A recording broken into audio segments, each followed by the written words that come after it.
Bonjour à tous, voici un spécial coronavirus. Les sylvothérapeutes responsables se préoccupent de notre santé et ont organisé leurs pratiques. Les promenades en forêt pourront toujours être pratiquées à partir du 11 mai, de deux façons, individuellement ou en famille ou par groupe précédemment confinés ensemble, sans règles particulières. En groupe, avec des personnes ne se connaissant pas, uniquement par groupe maximum de 8 personnes et en respectant les règles suivantes. Parlons du transport sur les lieux. Chacun prendra son véhicule pour se rendre sur le lieu de promenade préalablement indiqué et assurera la responsabilité de son transport. Concernant le port de masque ou de visière, chacun portera son masque ou sa visière personnelle. Elles pourront être ôtées quand le participant effectuera des exercices respiratoires à au moins 5 mètres des autres participants et non orientés dans leur direction selon le vent.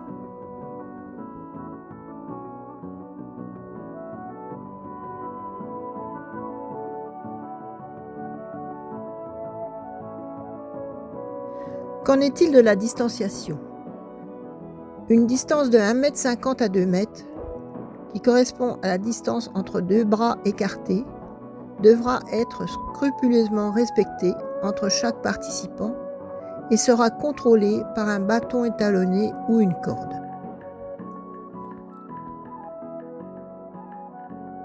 Abordons le lavage des mains. Avant le départ, on assurera le lavage des mains avec du gel hydroalcoolique fourni par le sylvothérapeute qui appliquera lui-même le gel sur chaque main de participant et chacun procédera alors à son propre lavage.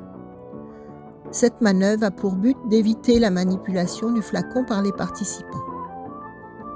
Ce lavage sera renouvelé avec son propre gel à chaque activité nécessitant de toucher un végétal. Enfin, à la fin de séance, un nouveau lavage de mains sera effectué selon le même processus qu'à l'arrivée.